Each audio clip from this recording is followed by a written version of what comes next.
Ini kita beralih ke informasi lain, Ustaz. Ini diduga ingin berbuat mesum, sepasang pria dan wanita digerebek dan langsung dinikahkan oleh warga di kawasan Ahmad Yani, Kabupaten Tapin, Kalimantan Selatan.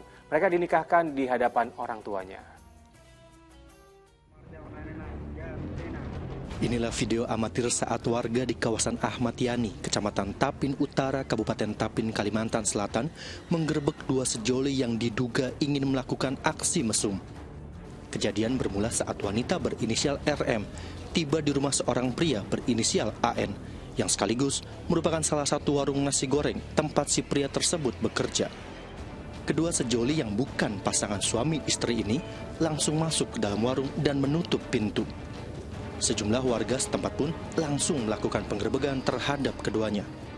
Untuk mencegah perbuatan yang tidak senonoh, kedua sejoli ini pun langsung dinikahkan oleh penghulu dan warga setempat, serta dihadiri oleh orang tua masing-masing. Diketahui, AN yang berusia 46 tahun berstatus duda cerai dan RM berusia 32 tahun berstatus lajang. Saat digerebek warga, kedua pasangan tersebut dalam keadaan masih menggunakan pakaian lengkap. Namun untuk mencegah perbuatan tidak senonoh, kedua sejoli ini pun langsung dinikahkan. Mungkin mereka sudah berhubungan lama, artinya kan berpacaran lama.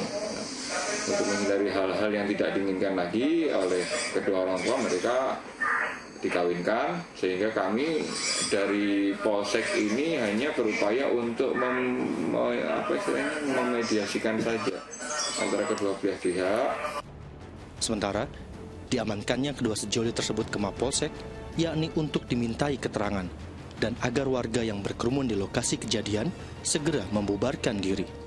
Muhammad Lutfi Darlan melaporkan dari Kabupaten Tapi, Kalimantan Selatan. Astagfirullahaladzim, ini perbuatan bisa dikatakan sebagai perbuatan zina ini Ustadz ya. Dan lalu bagaimana sebetulnya Ustadz ini hukumnya menurut Islam? Adakah kisah serupa yang terjadi di zaman Nabi ketika ada pasangan yang diketahui melakukan perzinaan ini Ustadz? Ya, kalau melihat dari berita tadi itu ya tampaknya memang kita tidak boleh gampang-gampang menuduh seseorang telah melakukan perbuatan zina ya. Dan karena memang tentang zina ini sanksi pidananya itu kan berat sekali ya. Dan pembuktiannya juga tidak gampang ya. Harus ada 4 orang saksi yang menyaksikan gitu ya. Dan kita tidak boleh gampang menuduh orang melakukan zina, qazaf itu ya. Kecuali kalau memang betul-betul nyata terbukti. Ya itu baru ada indikasi saja. Tapi ini juga mengingatkan kita agar jangan sampai cepat-cepat melontarkan tuduhan itu ya. Ini dan tentu saja di sini kalau kita lihat tadi ya yang perlu dihindari itu juga adalah aksi main hakim sendiri ya. Ini juga perlu dihindari ya.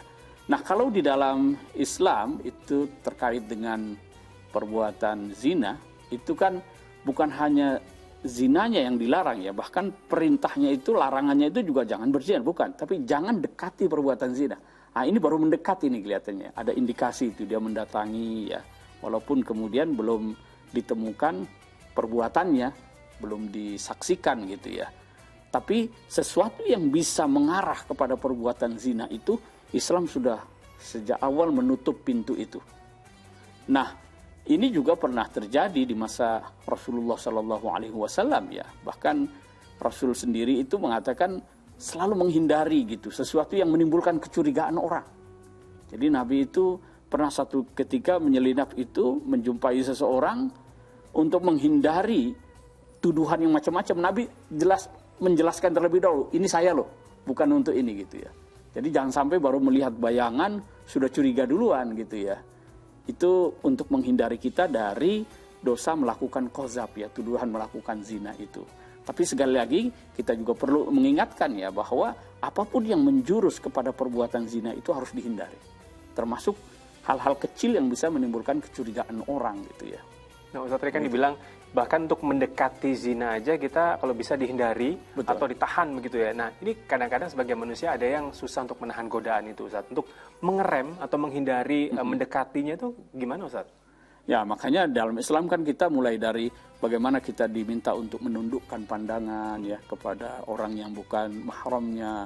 Lalu bagaimana misalnya juga terutama perempuan untuk menggunakan pakaian yang syar'i ya, yang tidak membuka peluang orang untuk terpancing melakukan yang macam-macam ya.